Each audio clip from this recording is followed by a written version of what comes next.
Eu gostaria então de começar dizendo que o nosso objetivo do curso da cannabis medicinal é ter um efeito multiplicador.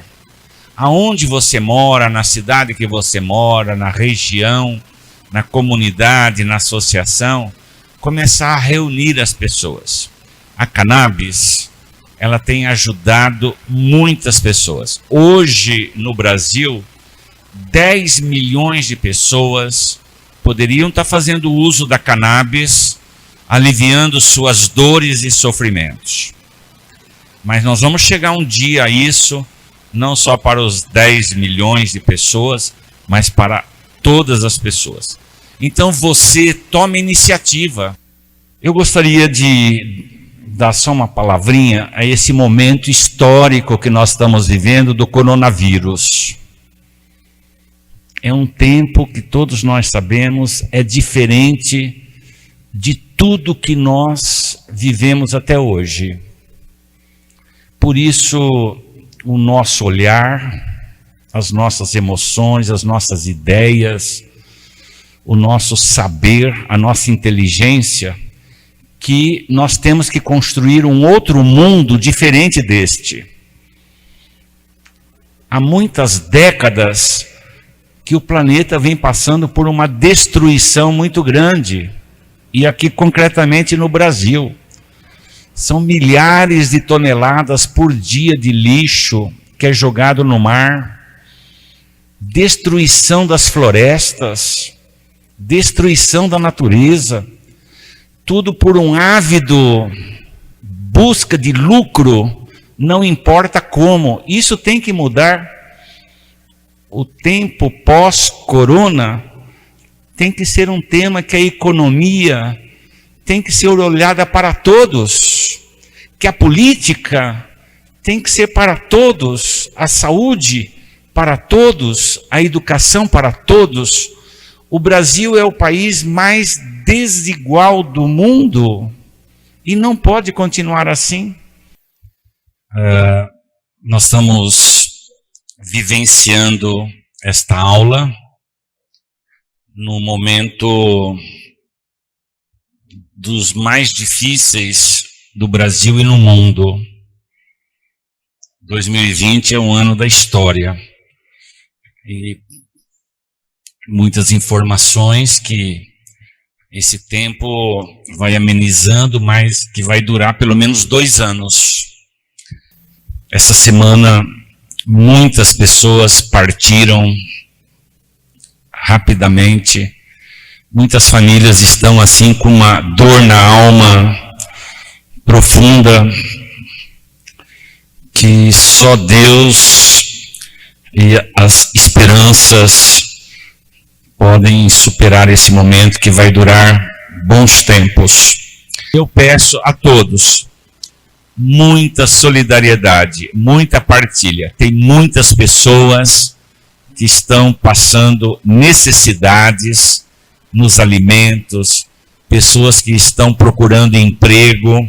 Nós estamos vivendo um momento muito difícil, mas que esses tempos que nós estamos vivendo sejam tempos para surgir novos tempos. São novos tempos de solidariedade, de partilha e de fraternidade profunda.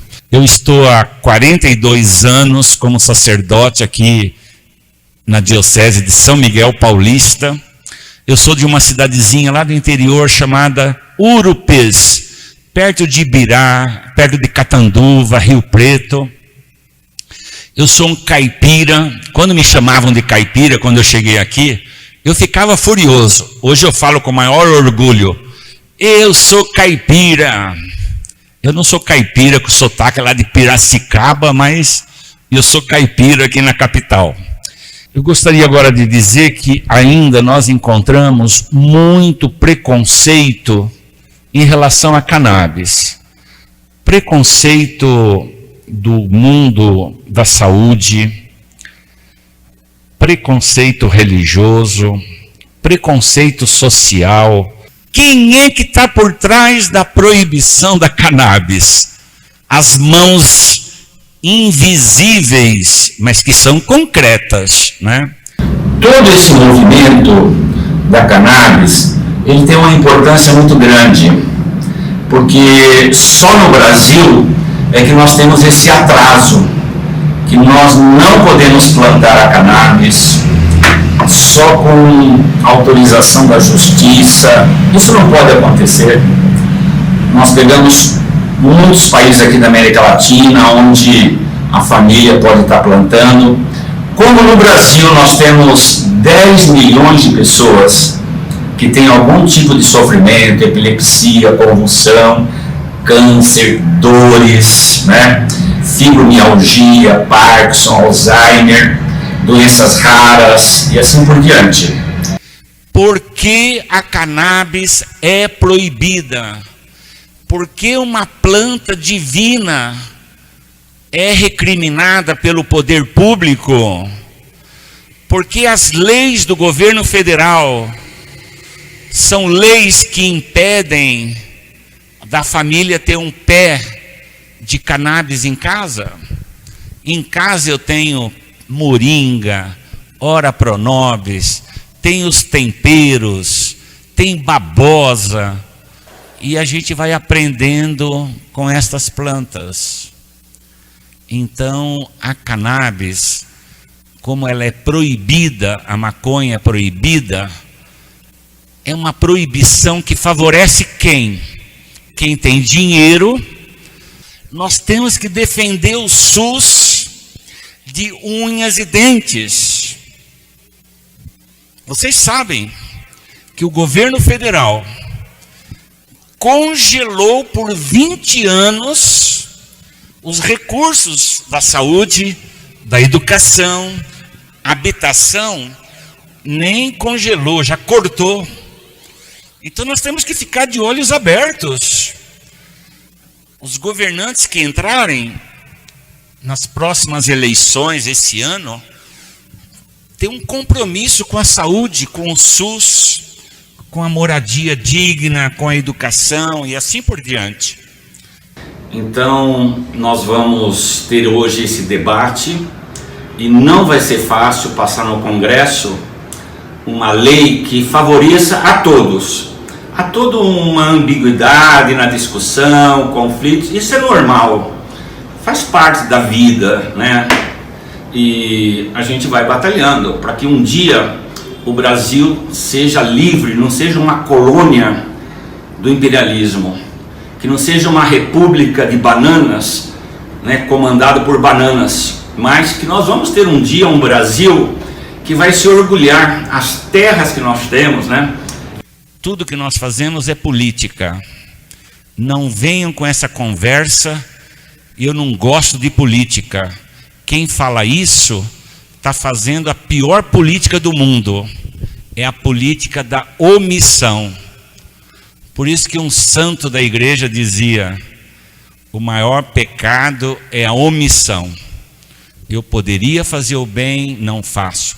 A política é para fazer o bem para o povo. Política não é coisa de santo não, viu gente? Mas precisamos entrar lá. Muita gente fala, a política é suja. Entre lá dentro, leve sabão, lave essa política. Ela tem que estar a serviço da saúde. Por que a cannabis não está hoje para todas as famílias? Essa política mesquinha, essa política de uma elite que defende os interesses dos laboratórios e assim por diante. A medicina do presente e do futuro passa pela cannabis. Então, viva a cannabis, viva Santa Maria, viva o nosso movimento da cannabis, viva as associações que estão se formando, as associações que já existem, que continuem praticando essa amorosidade, essa solidariedade. Um beijo no coração de todos. Até mais.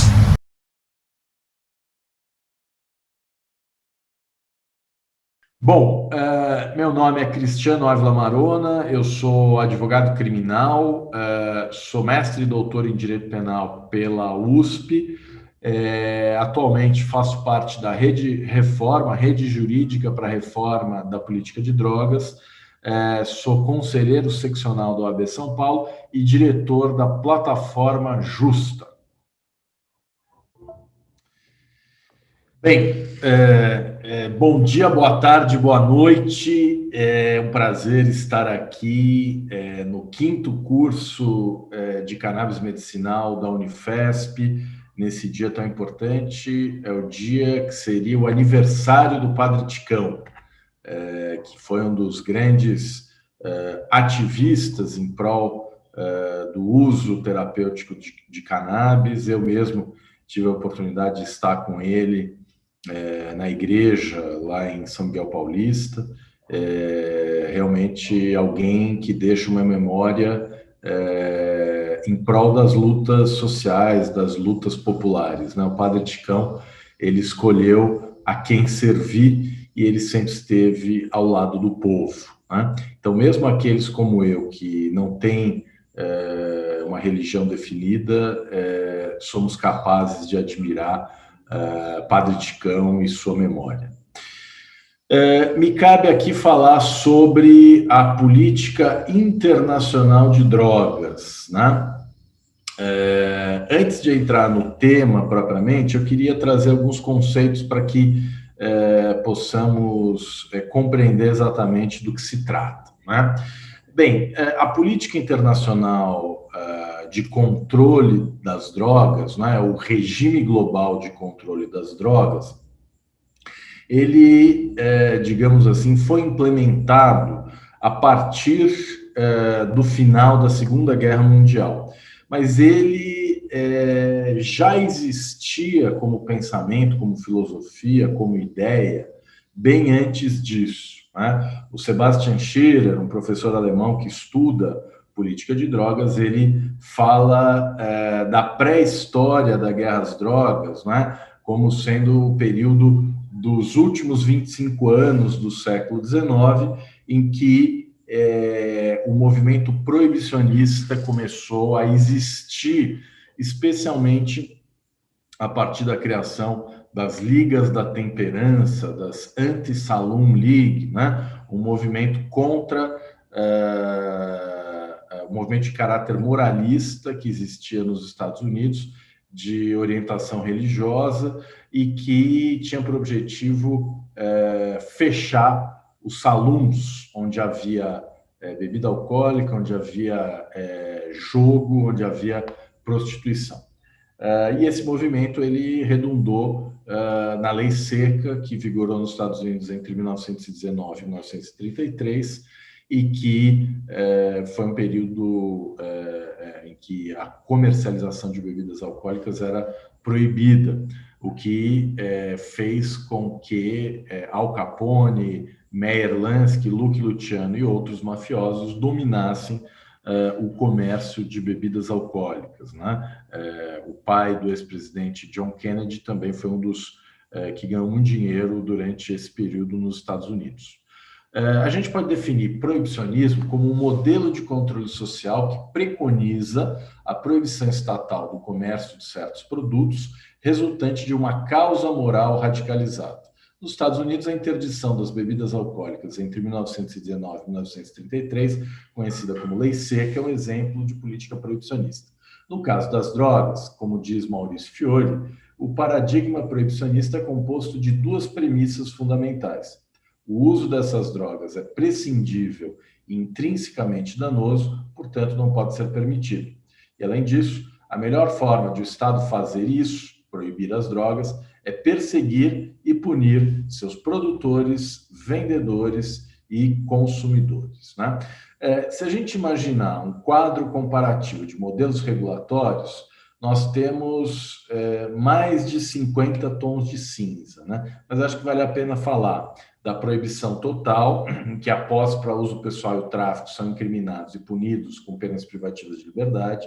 É o caso de países como o Japão e a Suécia, que tem uma política de drogas extremamente punitiva e repressora.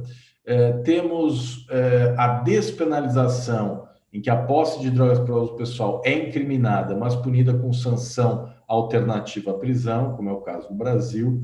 Nós temos a descriminalização, em que a posse para uso pessoal deixa de ser objeto do direito penal, né? A posse de drogas é formalmente descriminalizada.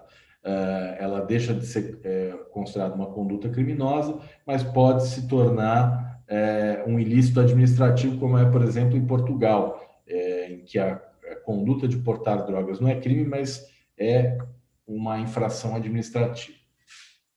Temos também aquilo que poderia se chamar de legalização de facto, em que a posse de drogas para uso pessoal é formalmente proibida pela lei penal, mas por uma opção político-criminal, na prática, tolera-se o seu consumo dentro de certos parâmetros, como é o caso da Holanda. E a legalização de iure, né, em que a produção, distribuição, comercialização, posse e consumo são permitidas e reguladas, assim como acontece com as bebidas alcoólicas e com tabaco e fármacos, né? É o caso do Uruguai, é o caso do Canadá, é o caso de alguns estados dos Estados Unidos. Discute-se agora se o México também vai adotar essa posição. E, por fim, nós temos o uso medicinal e religioso. Os tratados internacionais sobre drogas e também as leis internas de muitos países prevêem regras em relação ao uso medicinal religioso de drogas, que, como regras, são controladas, mas que podem ter o seu uso autorizado, como é o caso da cannabis, da ayahuasca, do MDMA, do LSD e de outras substâncias, tá? Bom, entrando então diretamente no tema, né, do sistema ONU e as drogas, nós temos, como eu falei, desde 1946, a construção de um sistema internacional de controle das drogas, né? O regime global de controle das drogas passou a ser pensado mais concretamente com o final da Segunda Guerra, mas se a gente tomar como base a Convenção de Xangai de 1909, que foi o primeiro encontro internacional em que se objetivou discutir a criação de um regime global de controle sobre substâncias, então a Convenção de Xangai é, digamos assim, um marco inicial desse ordenamento jurídico internacional a respeito de drogas, né? Então, a Convenção de Xangai tinha por objetivo discutir a questão do ópio, na época essa era a principal preocupação, pois veio a Primeira Grande Guerra, depois a Segunda, e em 1946 essa discussão foi retomada, né?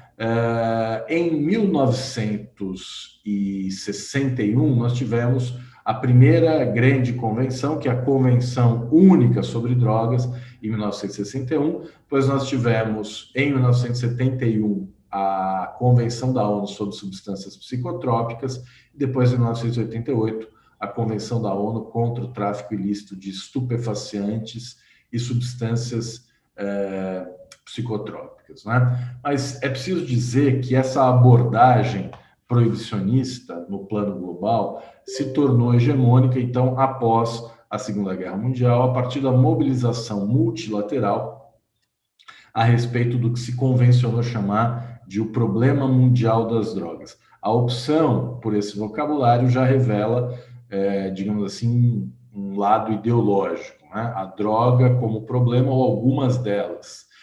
E, a partir disso, a criação de um sistema de controle global infenso à influência dos tratados de direitos humanos. Uma das principais críticas que se faz ao sistema global sobre drogas é justamente o fato de que ele não apenas não leva em conta a influência dos tratados de direitos humanos, como ele produz muitas violações de direitos humanos, né?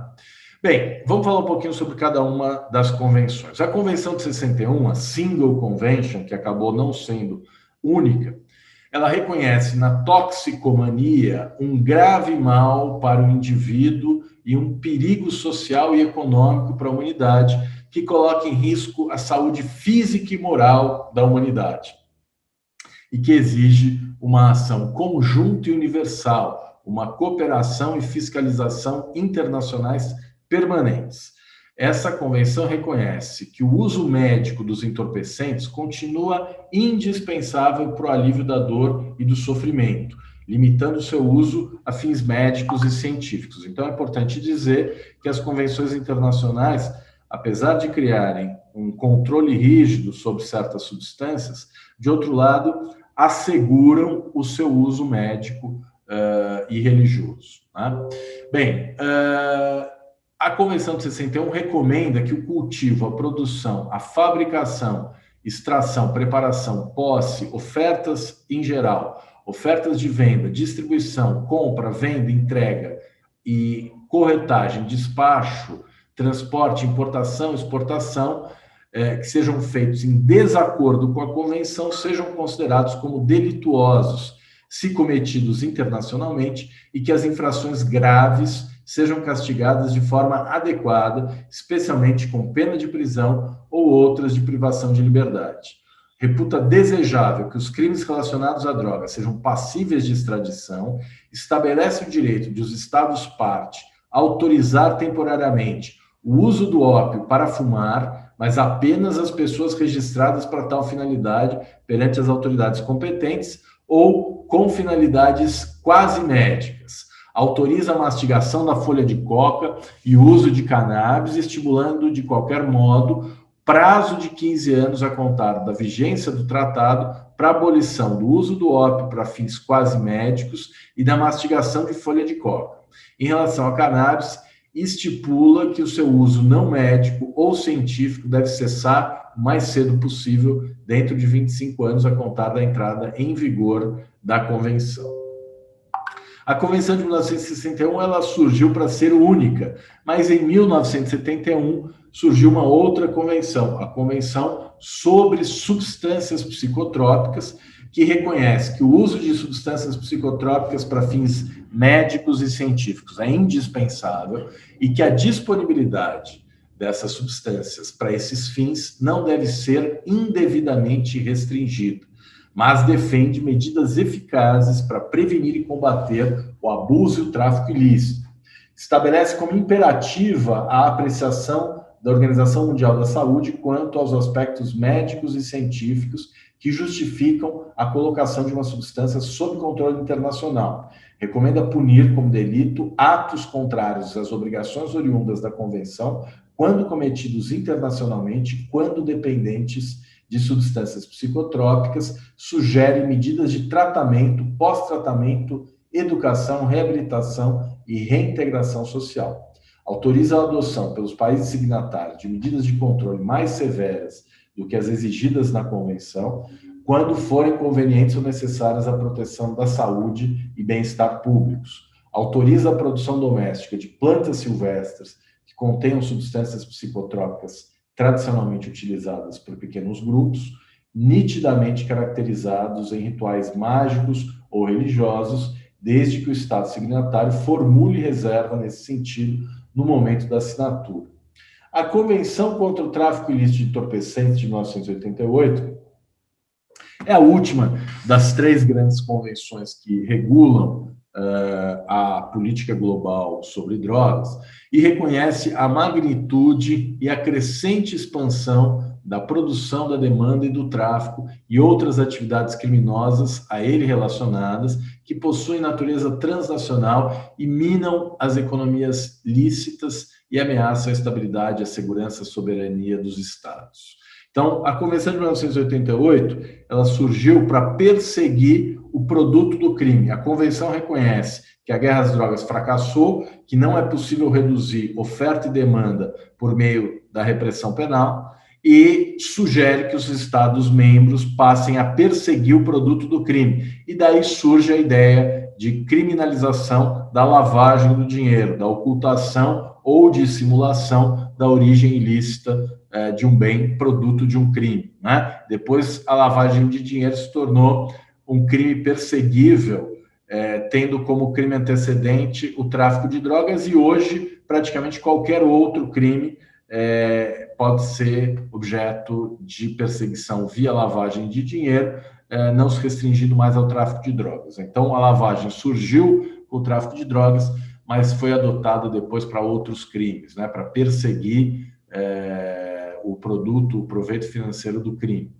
A Convenção de 1988, ela recomenda privar as pessoas dedicadas ao tráfico do produto de suas atividades criminosas como forma de eliminar a demanda por drogas e os enormes ganhos derivados do tráfico ilícito. Aponta a necessidade de medidas para o controle de determinadas substâncias, como precursores, produtos químicos e solventes, reconhece a importância de fortalecer e intensificar os meios jurídicos efetivos para a cooperação internacional em matéria penal. Ela estimula os países a incriminar em seu direito interno a lavagem de dinheiro, compreendida como ocultação, encobrimento, conversão ou transferência de bens produto do tráfico de drogas. Pela primeira vez, o porte, a aquisição e o cultivo de drogas para uso pessoal passam a integrar o rol de condutas passíveis de criminalização, observa aqui o Daniel Nicori do Prado. Estabelece que o conhecimento, a intenção ou propósito como elemento necessário de qualquer delito, uso ou tráfico de drogas e lavagem de dinheiro poderão ser inferidos das circunstâncias objetivas de cada caso e encoraja os países signatários a assegurar poder legal discricionário para dotar de eficiência máxima e repressão ao tráfico de drogas e à lavagem, levando devidamente em conta a necessidade de se exercer um efeito dissuasivo à prática desses delitos. No Brasil, a orientação de obter eficiência máxima leva à presunção de traficância, o que eu chamo de uma cegueira hermenêutica deliberada por parte dos operadores do direito, em especial dos juízes, que condenam pessoas por tráfico de drogas sem prova da traficância, né? Ignorando completamente a realidade, presumindo o tráfico onde ele não está provado, o que representa uma violação da Constituição, da presunção de inocência e do ônus da prova, da regra do ônus da prova, né? O Daniel Nicori, ele diz aqui que no Brasil, polícia, Ministério Público, Poder Judiciário têm exercido seu poder discricionário para dotar de eficiência máxima as políticas proibicionistas, optando pelo enquadramento mais rigoroso quando a situação de fato pode ser enquadrada em tese, tanto na hipótese de tráfico como na de porte para uso pessoal. A política judicial de gestão das drogas, que em regra representa o ideal proibicionista em seu grau máximo, e tem sido bastante criticada pelo pensamento crítico, é a realização fiel de uma recomendação internacional, né? Então, as convenções internacionais que eu mencionei, a Convenção Única, a Convenção de 1971 e a Convenção de 1988, elas foram introduzidas no direito interno por meio de um decreto legislativo aprovado pelo Congresso Nacional, cada uma delas, e cada uma delas foi também promulgada por meio de um decreto presidencial, de modo que essas convenções possuem força de lei federal ordinária no ordenamento jurídico brasileiro. Queria falar um pouquinho agora sobre as categorias de drogas controladas, né? A Dânia Putri, no artigo Reclassificação da Cannabis, uma introdução global, de outubro de 2020, um trabalho muito bacana, uma nota informativa do Transnational Institute e do International Drug Policy Consortium. Ela diz o seguinte, que as diferentes categorias de drogas controladas estão definidas pelas convenções de 1961 e 1971 de acordo com o seu potencial para produzir dependência, a possibilidade de uso abusivo e o seu valor terapêutico. Mas ela reconhece que a maneira pela qual as substâncias são categorizadas e controladas no âmbito da ONU se baseia mais em ideologia do que em avaliação científica, né? Então ela diz, se baseia mais em ideologias culturais e políticas do que em avaliação científica.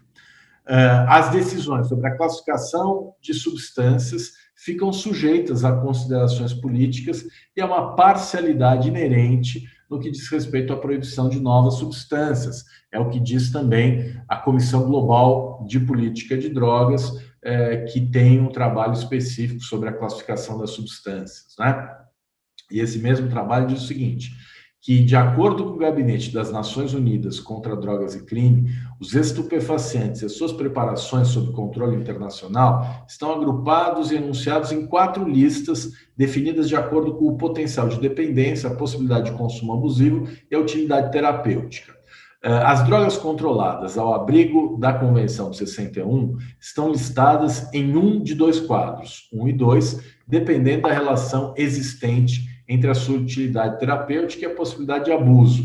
As disposições de fiscalização aplicáveis às drogas de quadro 1 constituem o regime padrão nos termos da Convenção de 61. O quadro 2 consiste em drogas consideradas menos passíveis de abuso, sendo mais amplamente utilizadas na medicina.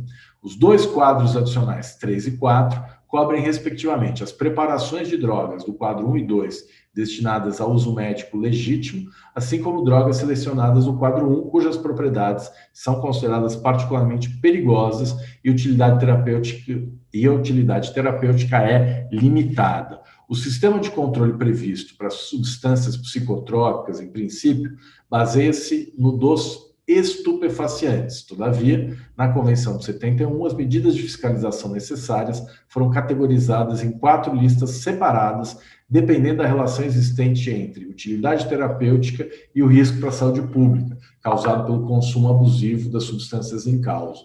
As 4 listas usam uma escala móvel destas 2 variáveis. A lista 1 implica elevado risco para a saúde pública e baixa utilidade terapêutica e, portanto, aplica as medidas de fiscalização mais severas, enquanto a lista 4 implica o oposto, ou seja, menor risco para a saúde pública e maior utilidade terapêutica.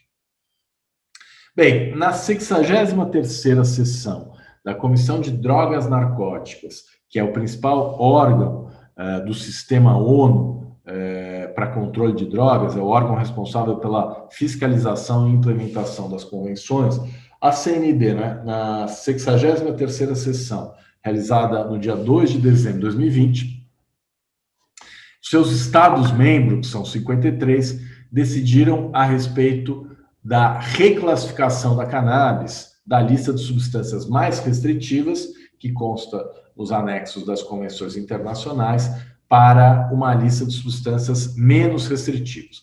Por 27 votos favoráveis e 25 contrários, entre os quais o voto da delegação brasileira, e uma abstenção, decidiu-se pela exclusão da cannabis e da resina de cannabis do anexo 4 da Convenção de 61. Essa decisão pautou-se em recomendações anteriores sob análise desde 2019 no âmbito do Comitê de Especialistas em Dependências de Drogas da Organização Mundial de Saúde, no sentido do reconhecimento da utilidade terapêutica da cannabis. As preparações de cannabis mostraram potencial terapêutico para o tratamento da dor e outras condições médicas, como a epilepsia e a espasticidade associada com a esclerose múltipla.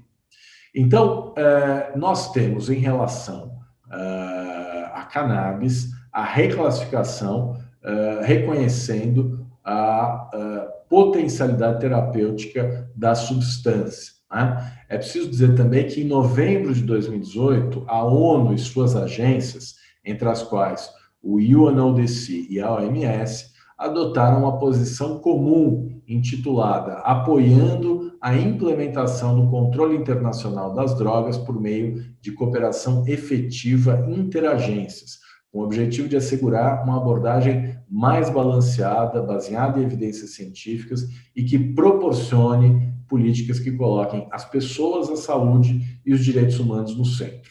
Neste documento, a ONU exorta os países a mudarem suas leis políticas e práticas no sentido da promoção de alternativas à punição, incluindo a descriminalização da posse de drogas para uso pessoal. Bom, em resumo é isso, né? Acho que quando a gente analisa o movimento das políticas de drogas hoje no mundo, a gente percebe que o Brasil está na contramão das grandes democracias. As grandes democracias no mundo estão migrando as suas políticas de droga, saindo do modelo de repressão e proibição e implantando modelos de controle e regulação, porque controlar e regular é muito melhor do que proibir e reprimir. E é isso o que sociedades democráticas e abertas desejam, né? Menos controle, menos ordem e mais tolerância, né? Mais liberdade. Então é isso, pessoal. Prazer estar aqui com vocês. Muito obrigado pelo convite. E eu passo a palavra para o Ítalo. É isso, Ítalo? Olá a todas e todos. Me chamo Ítalo Coelho, sou diretor da Rede Reforma, sou pesquisador em política de drogas, faço parte da Comissão de Políticas Públicas sobre Drogas da OAB Ceará e também da Comissão de Direitos Humanos da OAB Ceará. Sou assessor jurídico de associações de pacientes de cannabis medicinal, como a Sativotec, aqui no Ceará, a Colher, em Pernambuco, e a Liga Canábica do Brasil, na Paraíba. E também faço parte da Plataforma Brasileira de Políticas sobre Drogas. Né? Para mim é uma honra muito grande, né, estar aqui no 5º curso sobre cannabis medicinal, né, assistir às edições anteriores, então assim, é uma honra enorme ter esse espaço aqui, né, dividindo essa aula com colegas tão valorosos como Cristiano Marona, como a professora Luciana Boatê, que são aqueles que me inspiram, né, me inspiraram a trilhar esse caminho que eu estou traçando hoje, e poder compartilhar essa aula com eles é muito interessante. Então, vamos lá. Venho aqui tratar do tema da Lei de Drogas atual, né, 11.343 de 2006, né, mais conhecido como Lei de Drogas, né, que traça, né, assim, na visão geral, né, da população, obviamente, os cidadãos não têm a obrigação de conhecer os detalhes das leis, né, e o que parece é que a Lei de Drogas ela trata apenas de crimes, né, de proibição de drogas, mais esse aspecto punitivo. Né? Na verdade, a Lei de Drogas ela trata também disso, né, mas ela também traz toda a concepção de política de drogas né, do Estado brasileiro, a partir dessa legislação, que incorpora, né, os ditames, né, como os colegas que me antecederam já falaram, internacionais, né, que tem a ver com o contexto político e um mundo, né, da década de 60 para cá, né, que com essa visão punitivista da guerra às drogas, a lei de drogas ela incorpora isso de maneira muito forte, né? Então, a ideia aqui é aprofundar no tema dos princípios da lei, fazer uma visão geral sobre essa lei, porque os detalhes são muitos, não dá para a gente aprofundar em todos, mas vamos começar, né? Primeiramente, a lei, ela define o que são drogas, né? No seu artigo 1º, ela fala que a lei, na verdade, ela institui o Sistema Nacional de Políticas Públicas sobre Drogas, o SISNAG, né? Ela prescreve medidas para a prevenção do uso indevido, atenção e reinserção social dos usuários e dependentes de drogas. Estabelece normas para a repressão à produção não autorizadas e ao tráfico ilícito de drogas e define crimes, né? Então, esse é na verdade, o resumo, né, do que a lei vem tratar, né? E aí, no parágrafo 1 que ela fala, né? Para fins desta lei, consideram-se drogas as substâncias ou produtos capazes de causar dependência, assim especificados em lei ou relacionados em listas atualizadas periodicamente pelo Poder Executivo.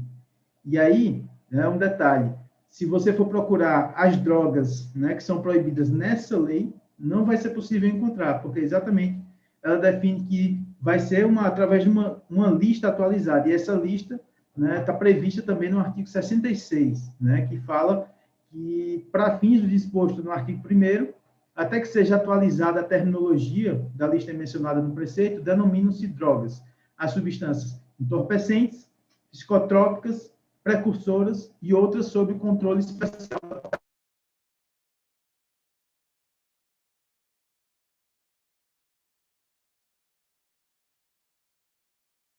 Isoladas e proibidas é a portaria 344/98 da Anvisa, né, que traz lá algumas categorias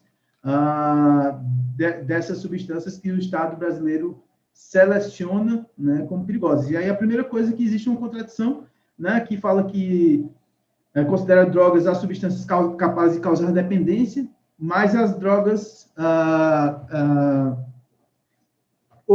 várias outras drogas, né, que não estão nessas categorias que a lei prevê, não estão previstas nessas listas, né, de substâncias controladas, por exemplo. Vamos lá. Então, a proibição das drogas fica nítida nessa lei no artigo 2º, que ele fala que ficam proibidas em todo o território nacional as drogas, bem como o plantio, a cultura, a colheita e a exploração de vegetais e substratos dos quais possam ser extraídas ou produzidas drogas, certo? Interessante que esse detalhe ele fala, nesse artigo 2º, ele fala sobre exatamente o que estabelece a Convenção de Viena das Nações Unidas sobre substâncias psicotrópicas a respeito das plantas de uso estritamente ritualístico religioso, né?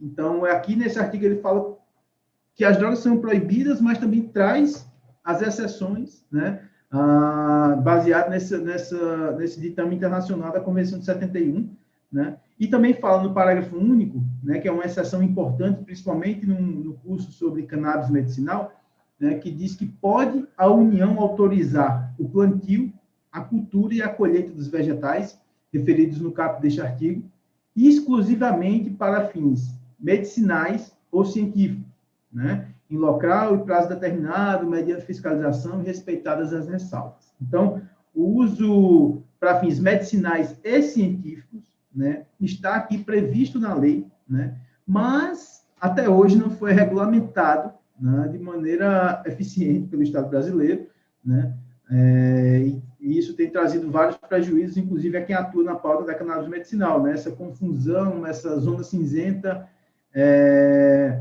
de onde se localiza esse direito que não é regulamentado.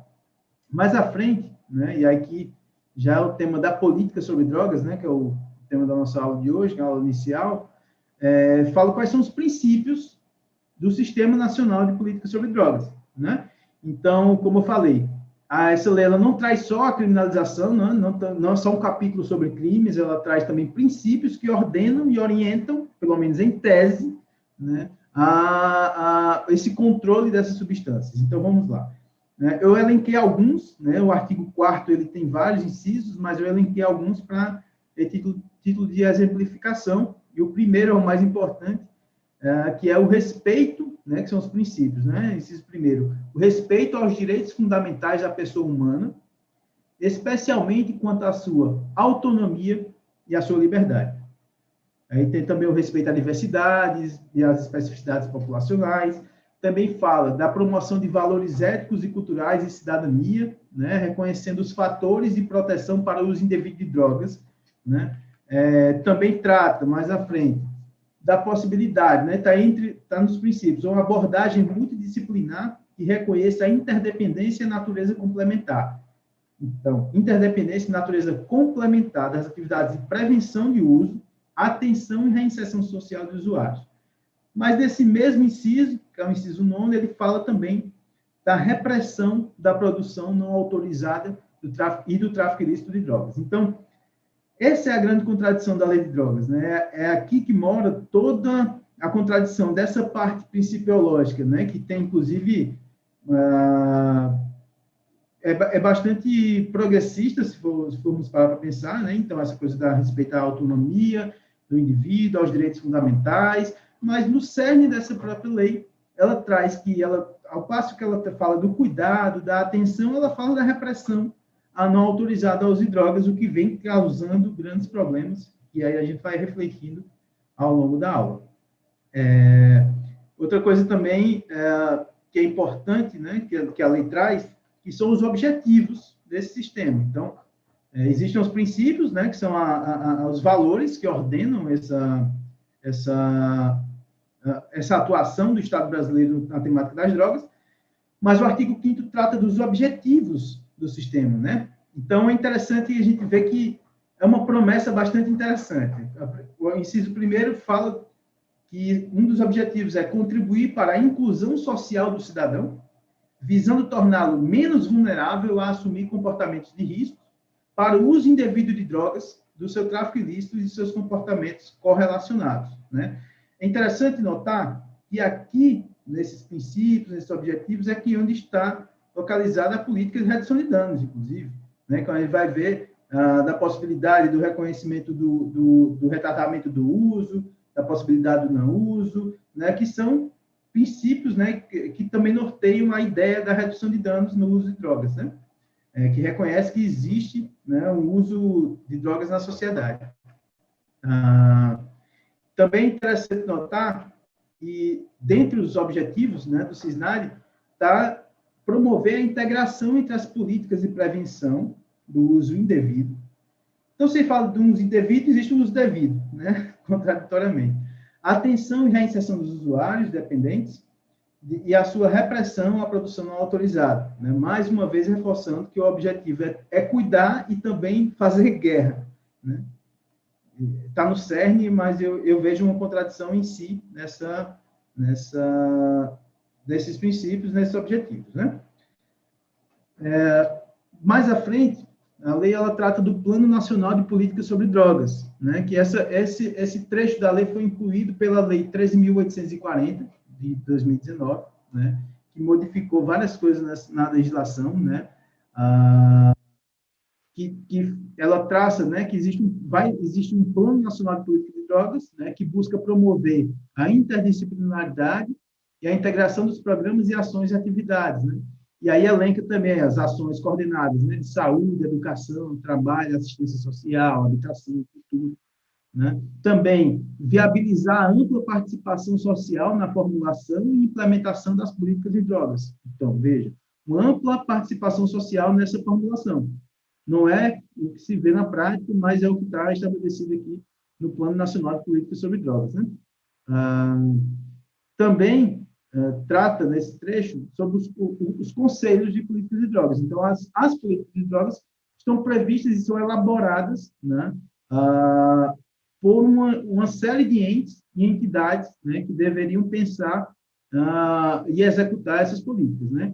Então, no artigo 8º, oitavo diz que os conselhos de políticas sobre drogas, constituídos por estados, Distrito Federal e municípios, terão os seguintes objetivos: auxiliar na elaboração de políticas sobre drogas, colaborar com os órgãos governamentais no planejamento e na execução das políticas de drogas, propor a celebração de instrumentos de cooperação, né, visando a prevenção, o tratamento, o acolhimento e a reinserção social, e também promover a realização de estudos com o objetivo de subsidiar o planejamento das políticas de drogas.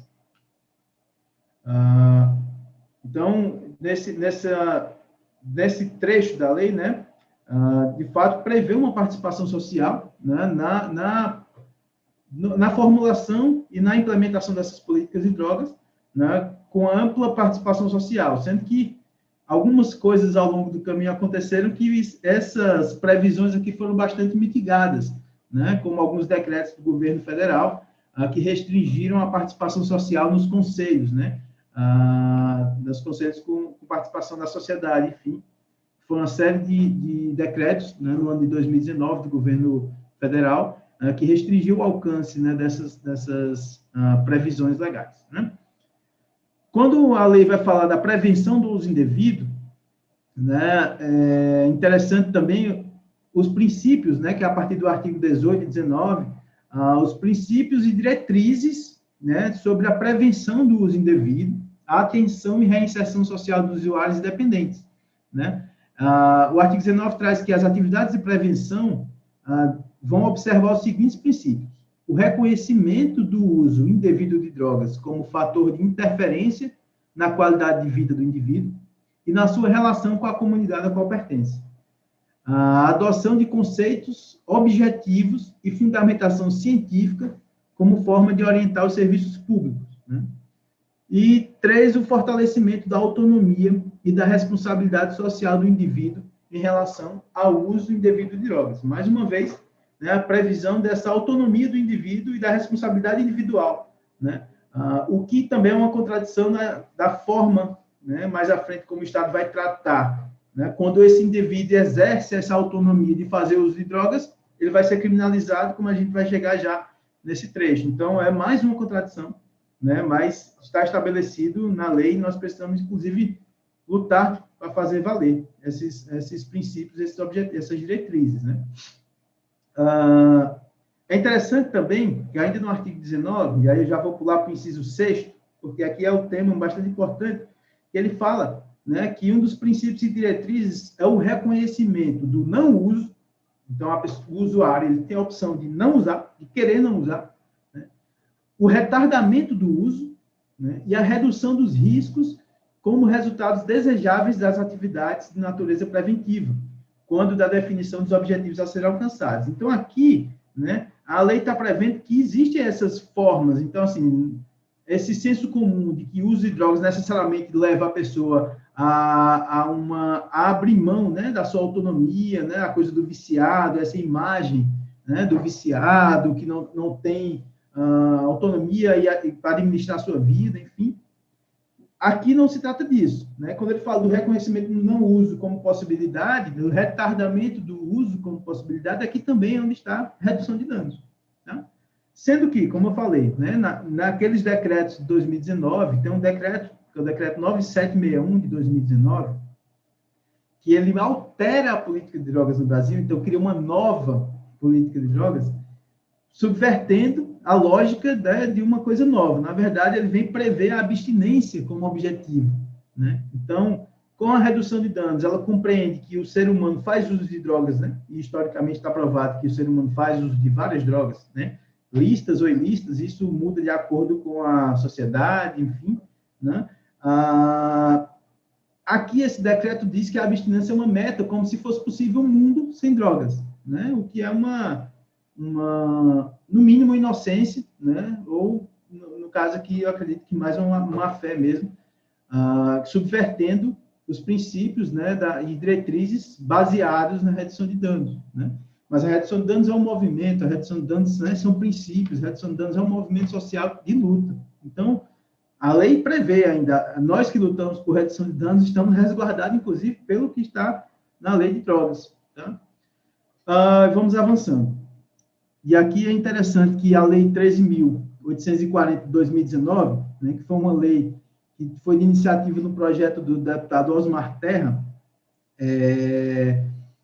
alterou a lei de drogas, né, e trouxe uma seção, né, sobre o tratamento do usuário ou dependente de drogas. Tá? Vamos lá. O tratamento, artigo 23A. O tratamento do usuário ou dependente de drogas deverá ser ordenado em uma rede de atenção à saúde, com prioridade para as modalidades de tratamento ambulatorial, incluindo excepcionalmente, as formas de internação em unidades de saúde e hospitais gerais, nos termos, né, das normas dispostas pela União. E aí prevê também as exceções, né? Então, aqui diz que, preferencialmente, o tratamento do usuário dependente de drogas vai ser tratamento ambulatorial, ou seja, sem internações, né? Com acompanhamento multidisciplinar nas redes de atenção social, a rede de atenção psicossocial. Mas também traz aqui as exceções, né? Que são as internações, né?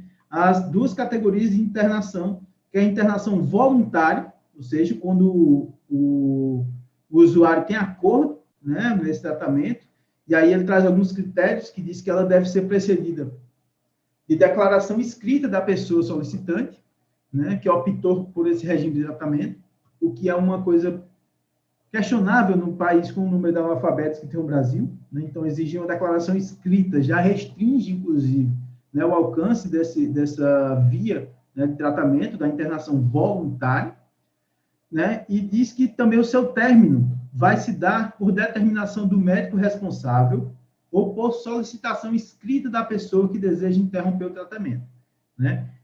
Ou o médico determina o final dessa internação voluntária, se avaliar, né, que houve, de fato, um avanço no quadro clínico, ou por uma solicitação escrita da pessoa que deseja interromper o seu tratamento.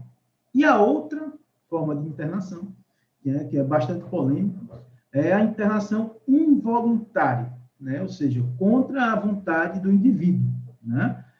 E aí ela traz que é aquela que se dá sem o consentimento do dependente, a pedido de familiar ou responsável legal, ou, na absoluta falta deste, de servidor público da área da saúde, da assistência social e dos órgãos integrantes do Sistema Nacional de Política sobre Drogas, com exceção dos servidores da área de segurança pública, né? Constate a existência de motivos que justificam a medida. E aí ela fala que deve ser realizada após a formalização da decisão por médico responsável, né? Ela será indicada depois da avaliação sobre o tipo de droga utilizada, o padrão de uso e, na hipótese comprovada da impossibilidade de utilização de outras alternativas terapêuticas previstas na rede de atenção à saúde. E diz também que ela perdurará apenas pelo tempo necessário para a desintoxicação, no prazo máximo de 90 dias, tendo seu término determinado por médico responsável. E isso aqui é bastante contraditório com os princípios, né, da autonomia do usuário, né, da liberdade, porque aqui basta uma decisão, um pedido de familiar, de um responsável ou de um servidor público da área de saúde, através de uma autorização, formalização de um médico responsável, pode tirar a pessoa do convívio social por até 90 dias, né, contra a sua vontade, isolando-a do mundo, né, da sua vida, da sua rede social, né, da sua família, dos amigos, né, das pessoas com quem ela mantém relação, e isola-se através de uma medida administrativa, né, e isso aqui acaba que retira direitos fundamentais do usuário, né, trazendo aqui essa ideia de que o usuário, o dependente químico, ele é uma pessoa desprovida de senso crítico, desprovida de vontade, né, de desejos, enfim, de certa forma, prevendo uma espécie de um sequestro administrativo aqui, para que a pessoa faça esse tratamento involuntário, né? A lei agora entra, né, já passando dessa fase aí dos princípios, das formas de tratamento, é onde a gente chega no trecho onde as pessoas já têm mais contato, que é o rol dos crimes e das penas, né? Esse rol traz alguns crimes, mas eu quero discutir aqui os principais, entre aspas, né? São os que mais têm incidência na atividade jurídica, na atividade de polícia, né? Na repressão do uso de drogas.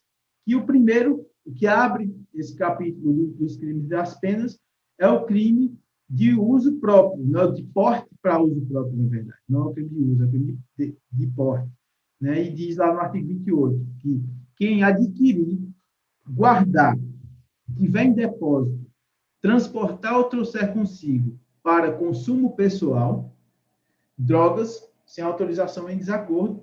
E aí ele fala que essas pessoas, né, as que adquirirem, guardarem, tiverem em depósito ou transportar para consumo próprio, elas vão ter as seguintes penas.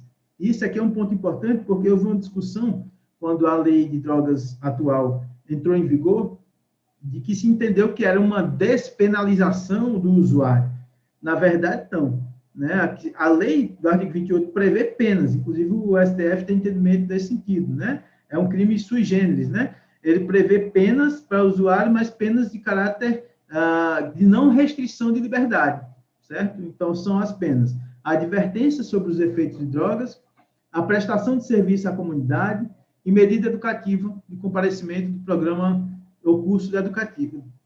Medida educativa de comparecimento a programa ou curso educativo. Né? Parágrafo 1º, ele fala que as medidas se submetem-se quem para consumo, as mesmas medidas se submetem quem para consumo pessoal semeia, cultiva ou colhe plantas destinadas à preparação de pequena quantidade de substância ou produto capaz de causar dependências. Então, aqui, quando a gente está tratando de um curso de cannabis medicinal, né, o cultivo de cannabis, ele está incluído, né, previsto como crime de porte para consumo pessoal na modalidade de cultivo, aqui pelo parágrafo 1º, certo? É importante lembrar que esse artigo, a constitucionalidade dele está sendo discutida já, né, no STF, no Supremo Tribunal Federal, por conta da questão do princípio da lesividade, né, que diz que só cabe ao Estado tutelar conduta, né, conduta do indivíduo que atinja bem jurídico de terceiro. Então, se o uso de drogas for entendido como autolesão, né, do usuário, não há que se falar numa possibilidade da reprimenda estatal, certo? E já tem 3 votos favoráveis, né, pela inconstitucionalidade do artigo 28 da Lei de Drogas, né, o que pode, na prática, descriminalizar o porte para uso pessoal. E o parágrafo 2º do artigo 28, ele fala que para determinar, e aí é um ponto bastante interessante desse artigo, que vai aqui onde diferencia o usuário de traficante, né, na prática, que diz que para determinar se a droga destinava-se a consumo pessoal, o juiz atenderá a natureza e a quantidade da substância apreendida, certo?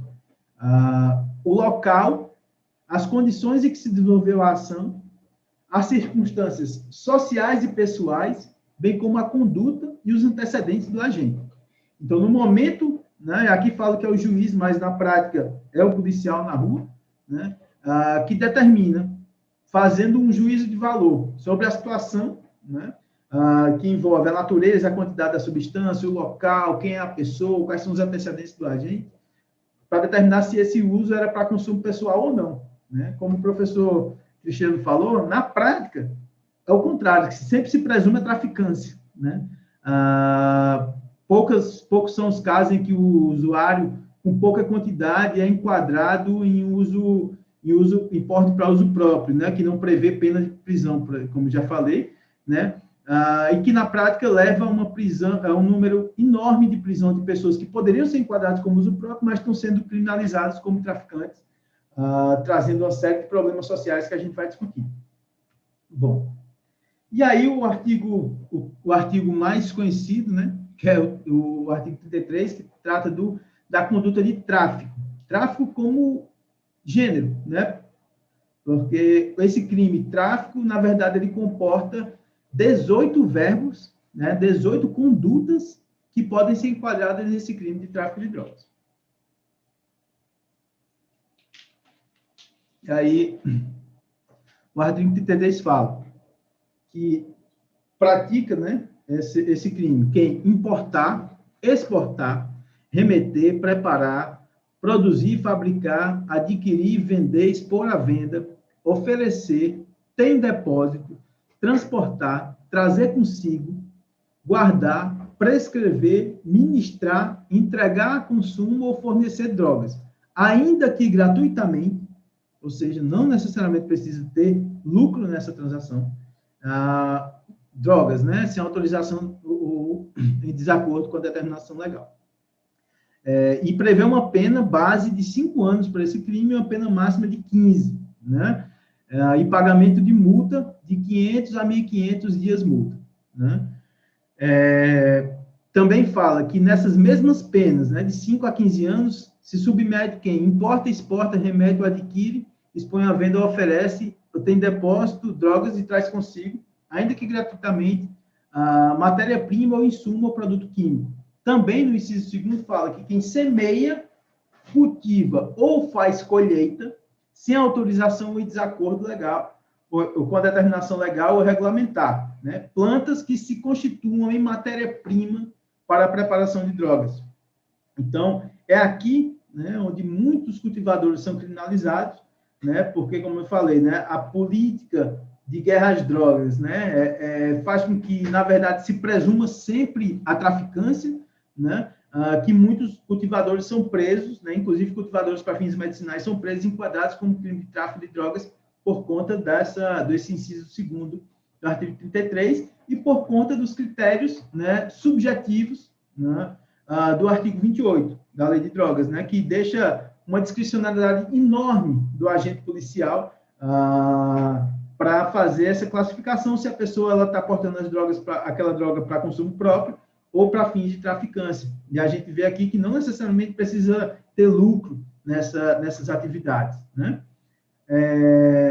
Também ele fala aí, no parágrafo 2º, sobre quem induzir, instigar ou auxiliar alguém ao uso indevido de drogas, né, com pena de detenção de 1 a 3 anos. No parágrafo 3º, né, que trata de oferecer droga, eventualmente e sem objetivo de lucro, à pessoa do seu relacionamento para juntos consumirem, né? Então, aqui é o crime seria de uso compartilhado, né? E está aqui no parágrafo do parágrafo 3º do artigo 33, né? E prevê uma detenção de 6 meses a 1 ano, né? Para quem oferecer drogas, eventualmente, sem objetivo de lucro, a pessoa do seu relacionamento para juntos consumirem. Por fim, o parágrafo 4º, né, trata aqui do que se chama do tráfico privilegiado, né, que é uma denominação para aquelas situações, né, onde a pessoa que está sendo acusada do tráfico de drogas, ela tem, por qualidades, né, e circunstâncias pessoais, a sua pena reduzida de 1/6 a 2/3, e aí vedada a prevenção e medidas preventivas e direitos, desde que o agente seja primário, de bons antecedentes, e não se dedique às atividades criminosas e nem integre organização criminosa. Então, o agente que tem bons antecedentes, né, quando é criminalizado por essa conduta, que seja réu primário, que não se dedica à atividade criminosa, ele tem um benefício, por isso que se fala privilégio, né, o tráfico privilegiado, de uma redução de penas, né, de 1/6 a 2/3 da sua pena. Interessante notar que o bem jurídico, né, que a Lei de Drogas protege, em tese, é a saúde pública, né? É interessante notar também que não houve quando da elaboração dessa lei, um rigor científico, embora a própria lei preveja, né, preveja que as políticas de drogas sejam baseadas em evidências científicas, enfim, né, e na própria formulação da lei em relação aos princípios do direito, né, em relação a como é que vai ser criminalizada essa conduta, né, em comparação a outras, e aí eu fazer um quadro comparativo aqui para vocês terem noção, porque se vocês virem, né, os crimes que falam do tráfico de drogas, do artigo 33, são importar, exportar, remeter, preparar, fabricar e tal, são quase todos atos de comércio, né, e crimes sem violência em si, né? É uma conduta de uma mercadoria que está sendo que pode estar sendo importada, exportada, remetida, preparada, enfim, mas em si, essa conduta não traz violência, tá? O que traz a violência é a repressão a essa conduta, né? Que, enfim, que traz todos os problemas das organizações criminosas, enfim. Mas veja como é que o Estado trata a temática comparando com outros crimes, certo? Por exemplo, para a gente ver que não existe nenhuma razoabilidade quando da elaboração dessa lei. O crime de instigar e auxiliar o suicídio, né, que está no artigo 122 do Código Penal, ele tem uma reclusão de 2 a 6 anos, pena de reclusão de 2 a 6 anos. Né? A lesão corporal grave, seguida de morte, do artigo 129, parágrafo 3º do Código Penal, a pena é de reclusão de 4 a 12. Né?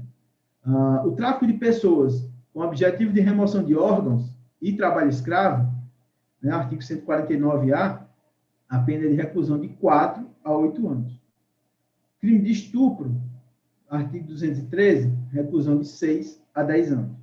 E aí o tráfico de drogas, né, é uma pena base de 5 a 15. Ou seja, todos esses crimes que eu falei anteriormente, estupro, tráfico de pessoas com objetivo de remoção de órgãos ou trabalho escravo, lesão corporal grave seguida de morte, instigar e auxiliar o suicídio, têm penas menores do que o crime de tráfico de drogas. Por quê?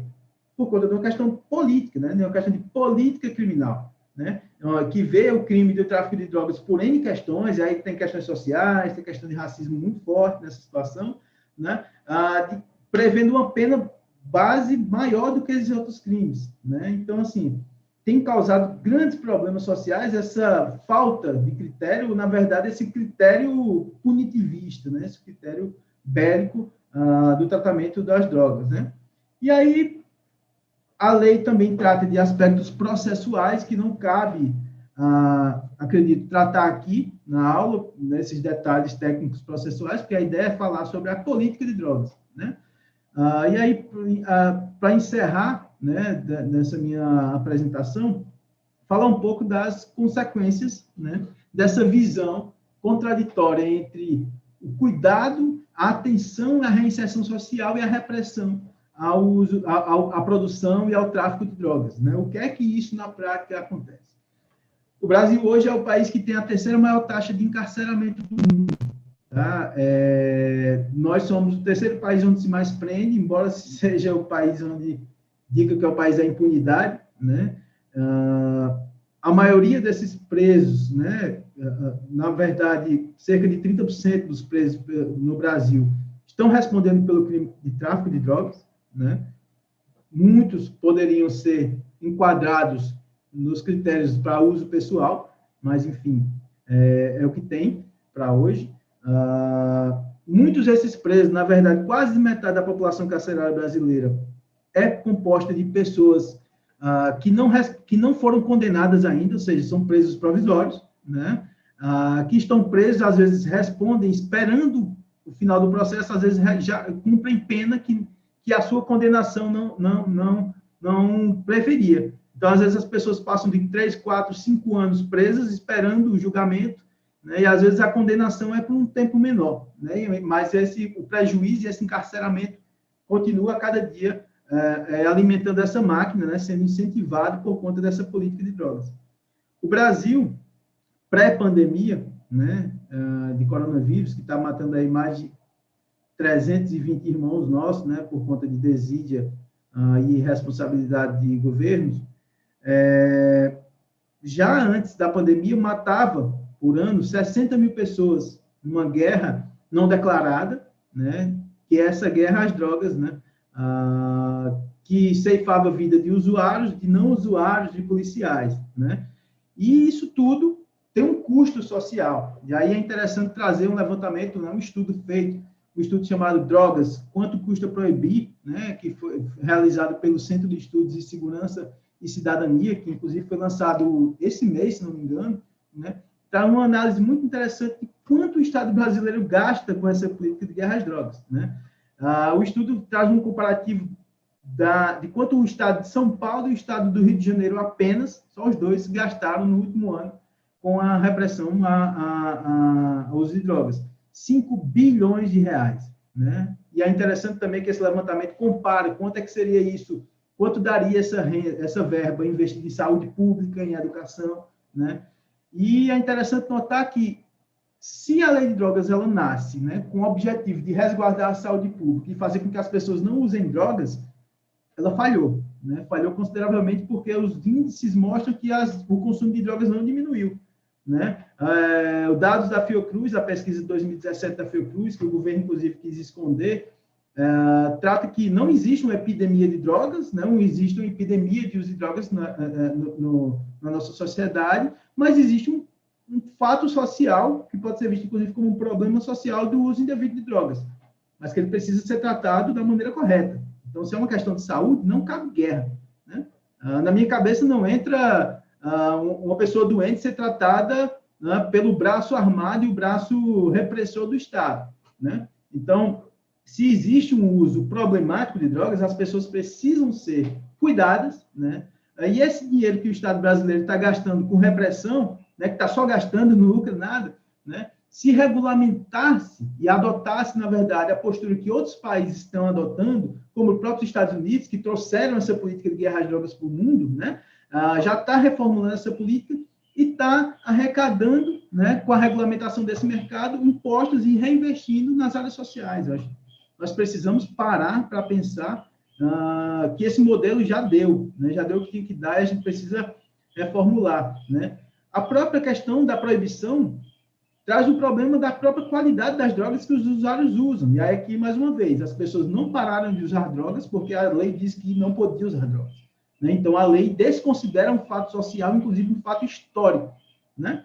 Mas as pessoas estão submetidas a drogas de pior qualidade, que afetam mais a sua saúde e, no final da conta, ainda vai onerar, assim, o sistema de saúde pública, né? Então, são problemas graves que a gente precisa discutir, né, com base ao que está determinado dessa lei, porque justamente a gente precisa conhecer essa lei para propor mudanças nela, né?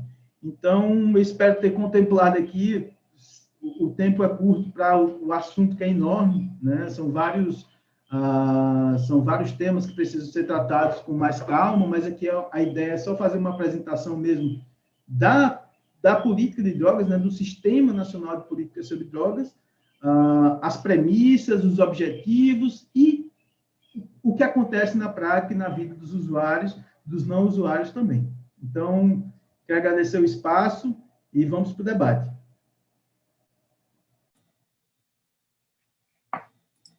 Olá, bom dia, boa tarde, boa noite para aqueles que estão nos assistindo.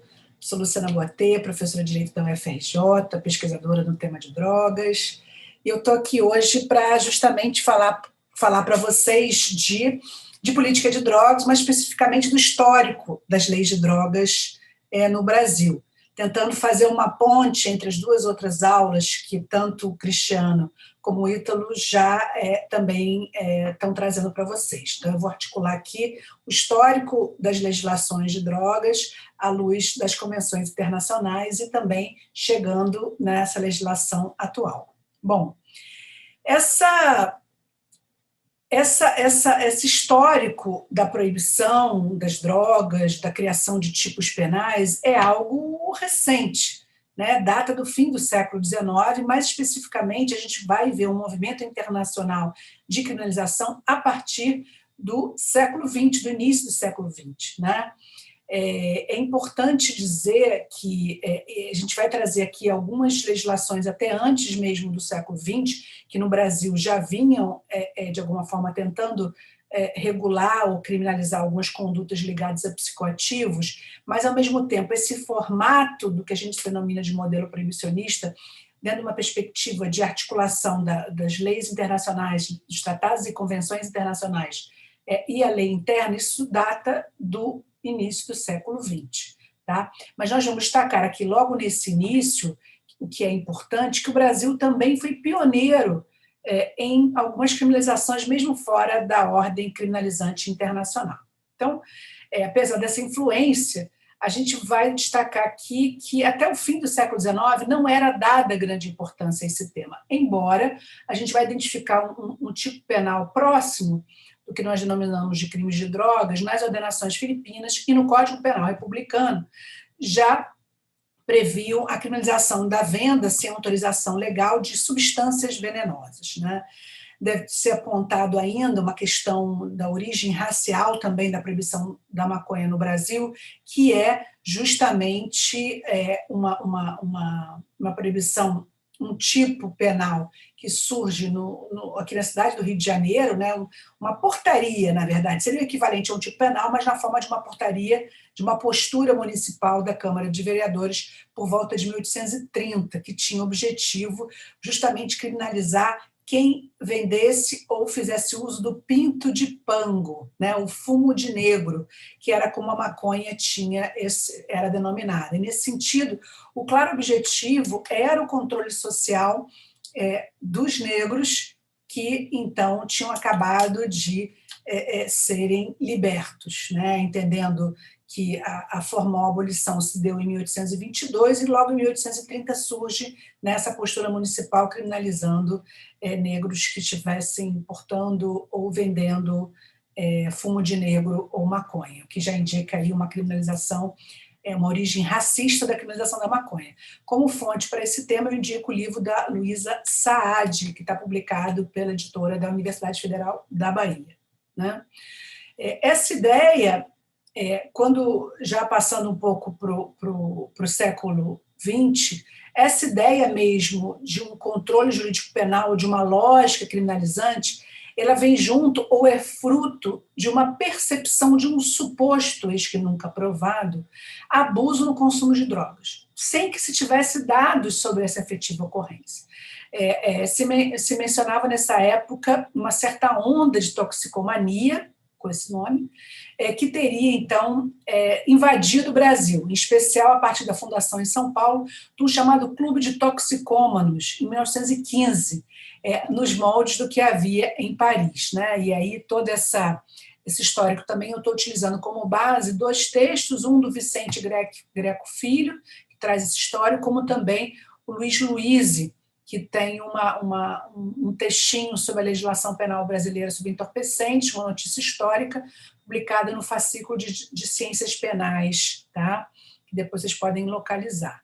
Eu vou indicar isso também nas referências. Bom, o fato é que, então, a partir dessa criação desse clube de toxicômanos em 1915, é que houve também, ao mesmo tempo, paralelamente, a gente deve fazer referência ao que acontecia, ou começou a acontecer na esfera internacional, a partir da adesão do Brasil à Convenção de Haia sobre ópio, de 1912, que foi promulgada neste mesmo ano de 1915. Ou seja, em 1915, o Brasil promulga a Convenção de Haia sobre ópio, que já trazia controles e proibições, né, de consumo de ópio, e se criou um clube de toxicomania em São Paulo. Nessa época, o usuário ainda não era criminalizado, mas foi só sob essa influência que se editou o decreto número 4294 de 21, que fazia referência explícita a cocaína, ópio e seus derivados, e tipificava condutas relativas ao comércio dessas substâncias com pena de prisão. Esse decreto também punia embriaguez por hábito, com internação compulsória, e por meio de um outro decreto, que é o 14969 desse mesmo ano, foi previsto em lei pela primeira vez a figura do toxicômano, como era chamado aqueles que faziam consumo dos tóxicos, que eram como os psicoativos eram denominados. Tendo sido criado, inclusive, um sanatório para toxicômanos, né, podendo sua internação ser pedida por ele próprio, sua família ou um juiz. Isso também é analisado no livro do Maurício Fiore, que está indicado aí como referência também. Na década de 30, pelo decreto de número 20.930, finalmente a cannabis foi incluída no rol das substâncias proibidas, quando então se determinou a criminalização da indução ao uso e aumentou-se a pena de venda de substâncias proibidas, na qual se incluiu também a maconha, né, para 5 anos de prisão no artigo 25. Ainda que de forma pouco, né, clara, foi criminalizado no artigo 26 a conduta de ter consigo, sob sua guarda, substância relacionada no artigo 1º, em dose superior à terapêutica determinada, com pena de 3 a 9 meses de prisão, o que pode ser apontado, e eu afirmo isso nos meus textos, como antecedente desse controle penal sobre o usuário que surge nesse momento, né, de forma diferenciada do traficante. É importante também dizer que nesse cenário, né, nós estamos tratando a toxicomania como uma doença incluída no rol das doenças de notificação compulsória. Vejam, é interessante nesse início, estamos falando aqui, né, da década de 20, né, estamos falando de uma lógica que havia ainda um foco no usuário como um ser doente a ser criminalizado, né? Porque essa ideia de notificação compulsória, a ideia do sanatório, era ainda fruto de um forte impacto médico. Mas vejam que, ainda assim, nessa redação, quando se fala em porte de substâncias superiores à terapêutica determinada, é importante a gente dizer que, nessa época, ainda havia oficialmente a previsão de uso de algumas dessas substâncias como remédio. Ou seja, o que era criminalizado era o uso não médico ou o uso e a venda em quantidade superior, né, ao que era receitado sem autorização, né? Então, o usuário, nessa época, ele passa a ser considerado, né, um toxicômano, um intoxicado habitual, ficava sujeito à internação imediata, e desse controle médico, para ele poder se livrar, ele teria que apresentar, ao final da internação, um atestado de cura, né? Ou seja, dependia de um controle estritamente médico, no que a gente denomina de modelo sanitário. Importante dizer também que outra fonte de consulta histórica excepcional sobre o histórico da lei de drogas é o texto do professor Nilo Batista, né, que vai estar na referência bibliográfica também. Bom, então, essa lógica da criminalização do usuário, ela vem junto, né, com a ideia da internação obrigatória, de um controle médico muito forte sobre o usuário, né? E essa lógica se estabelecia tanto pela necessidade de tratamento do enfermo, como pelos interesses da ordem pública, né? Então, é um contexto aí que tá marcado na nossa história. Na década de 30, também, a fortíssima influência dos médicos, tendo havido esse aumento, né, do poder médico, um modelo higienista, que dialogava também com as medidas higienistas sobre contágio e infecção no Rio de Janeiro, da febre amarela e da varíola, né, como Nilo Batista, no seu texto 98, vai denominar de um sistema médico-policial, né? E também se destaca o aumento e a importância da participação de um grande número de médicos e sanitaristas na elaboração de leis penais sobre drogas nesse período. Estamos falando aqui da década de 30. Em 1933, editada a Lei da Consolidação das Leis Penais, que reuniu, então, leis penais esparsas e reproduziu no seu artigo 159 o crime de vender entorpecentes ou ter em casa, sob sua guarda, tais circunstâncias, também marca aí uma previsão de criminalização, né, contida numa lei que diferenciava-se do que tinha anteriormente, e ainda se mantém a previsão legal anterior da internação do infrator toxicômano, por laudo médico, né? Agora, é interessante dizer também que esse controle médico e essa lógica higienista também se marcava por um caráter estigmatizante e excludente desse controle penal, por meio da criminalização do usuário, né? Portanto, um aluno condenado por crime de entorpecente poderia ser sancionado com a exclusão e o trancamento da matrícula pelo tempo da pena e mais um ano. É o que está previsto aí no artigo 159, parágrafo 7º da Consolidação das Leis Penais de 32. Bom, a partir daí a gente vai vendo um acúmulo e uma sobreposição de convenções internacionais, destacando aqui a segunda convenção sobre o ópio de 25, ratificada pelo Brasil em 1933, e a primeira convenção de Genebra de 1931, que foi internalizada em 1934 no Brasil, ou seja, o Brasil aí fiel a essa internalização.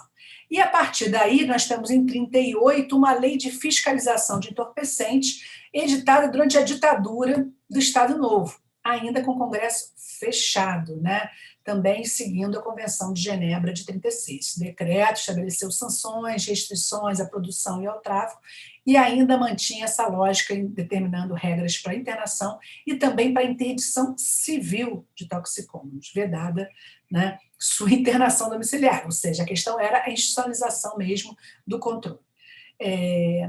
Claro, sempre se mantendo a criminalização da venda de outras condutas afins, sendo que nessa época, nesse decreto-lei, no seu artigo 33, nós tínhamos uma pena de 1 a 5 anos de prisão, sendo que nesse artigo também foi, em seguida, além do artigo 33, né, no artigo 35, estou falando, né, desse decreto-lei de 38, decreto-lei número 891 de 38, no artigo 35 foi tipificada a conduta de ter consigo substância ilícita sem prescrição médica, né, com pena bem semelhante ao tráfico, de 1 a 4 anos, enquanto que o tráfico era de 1 a 5 anos de prisão.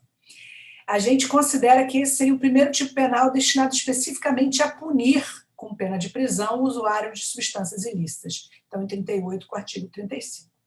Embora, já mencionei, né, algumas condutas anteriores podiam, de alguma forma, também serviam para controlar o usuário, mas de forma bem expressa nós temos aqui esse tipo penal. Uma mudança do ponto de vista histórico que a gente observa aqui é a partir da década de 40, né? Nós sabemos que a década de 40 aqui ela vai marcar a edição do Código Penal de 1940, ainda da ditadura Vargas, que é o Código Penal que ainda está em vigor até hoje, né?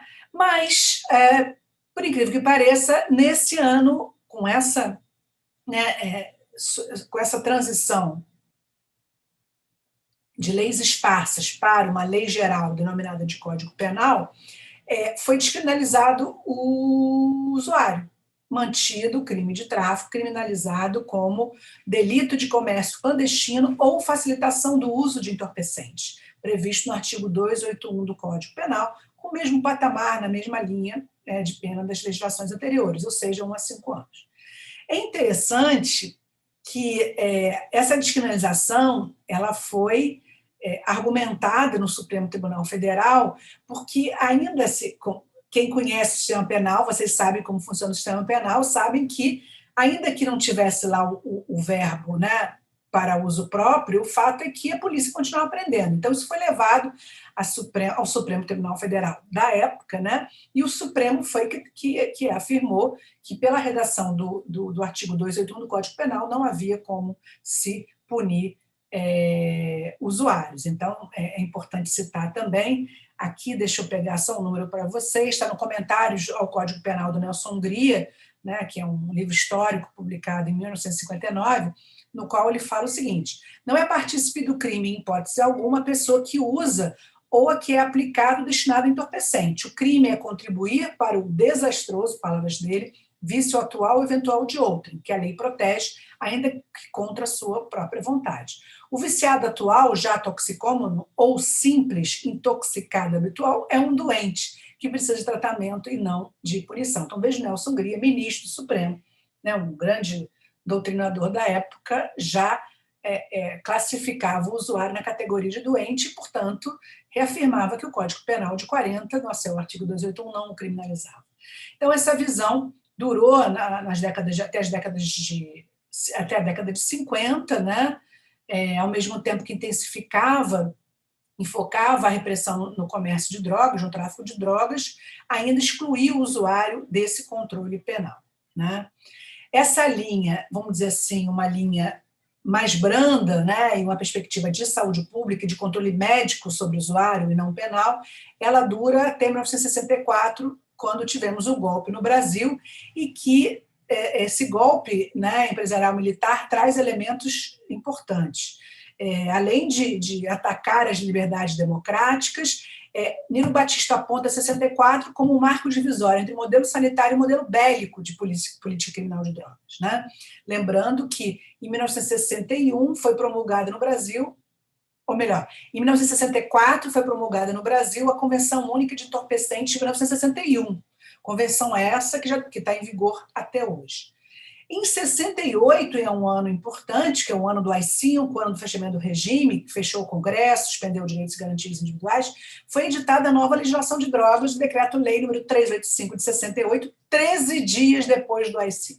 Então, era uma linha militarizada, uma linha repressiva, que, nesse ato, voltou a criminalizar a conduta do usuário e equiparou o usuário ao traficante, com penas de 1 a 5 anos de prisão e multa. Aponta-se que, nesse momento, rompe-se com esse discurso oficial que diferenciava traficante e usuário. Esse é um comentário do Saulo de Carvalho, no seu livro também importantíssimo sobre política criminal de drogas no Brasil, que está nas nossas referências também. E a justificativa oficial era aquela, que haveria a necessidade de se criminalizar o usuário como estratégia para se combater o tráfico. Volta e meia, a gente não ouve até hoje essa lenga-lenga, né? O fato é que a gente encontrou também relatos históricos de um juiz que vai fundamentar isso, essa forte carga repressiva, uma lei absolutamente desproporcional, mas que se justificava por essa linha bélica, né, do momento. Destacando que em 71 tivemos a Lei 5726 de 71, que alterou o artigo 281 do Código Penal, né, e também um diploma que estabelecia a previsão de medidas de segurança para a recuperação do infrator viciado. Então, voltou-se a uma outra lógica dentro desse controle médico.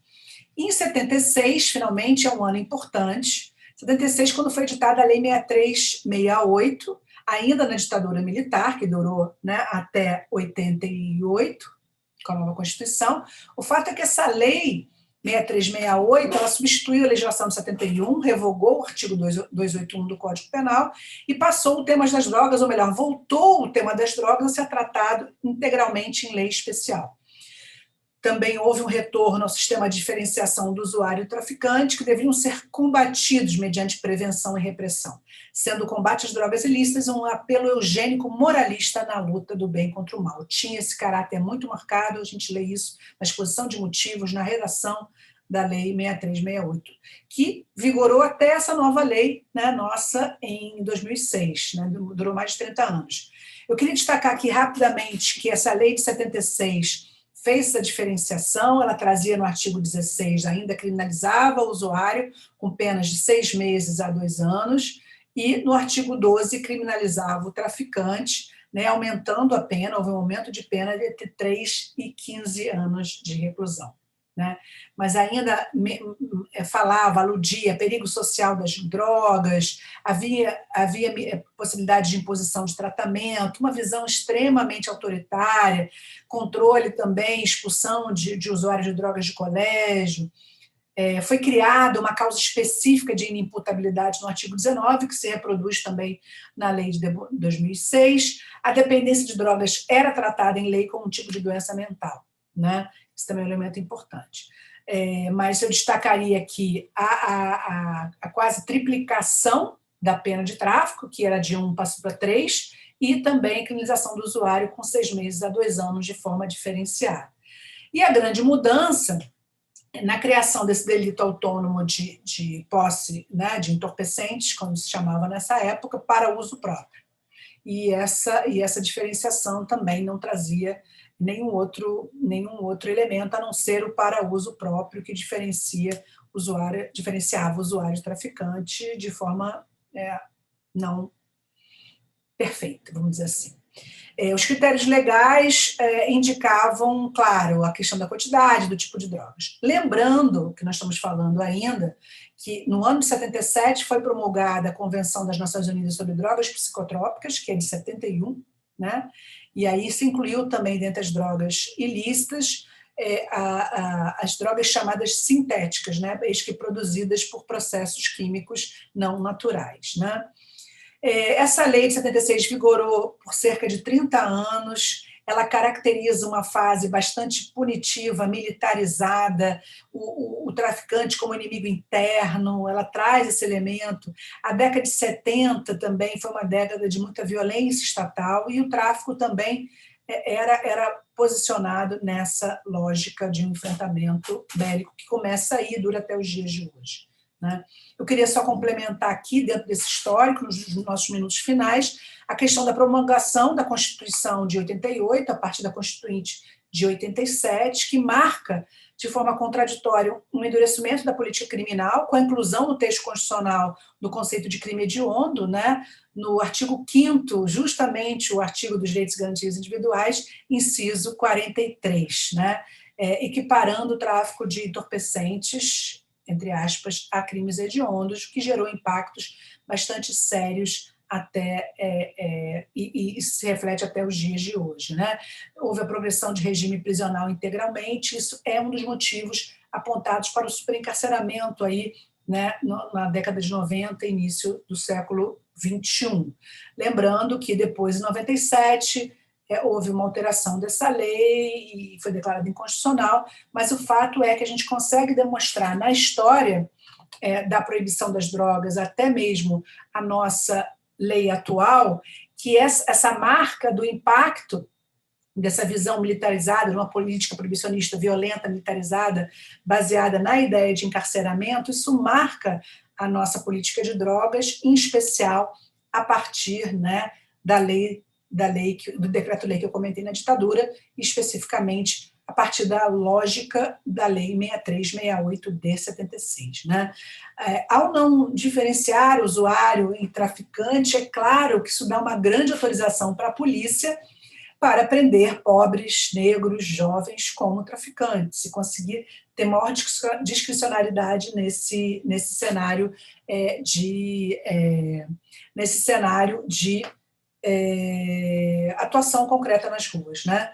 É importante dizer também que esse marco na virada também para o século XXI é marcado por ainda uma manutenção da ideologia da segurança nacional, mas que vai se transformando na ideologia da segurança urbana, que é o que legitima, ou é o discurso que justifica formalmente, mediaticamente, esse modelo punitivista, inspirado nos Estados Unidos, que prega o reforço do controle social sobre as classes mais baixas, mediante o aumento do número de presos. Então, a pena de prisão aí como um remédio para um remédio, entre aspas, para poder lidar aí com o que se via como os perigos, né, do tráfico, em especial tendo como bem de direito tutelado a saúde pública. Essa lógica de saúde pública, do bem de direito tutelado da saúde pública, deve ser criticada também, porque a gente não consegue comprovar, ainda mais como um crime de perigo abstrato, né?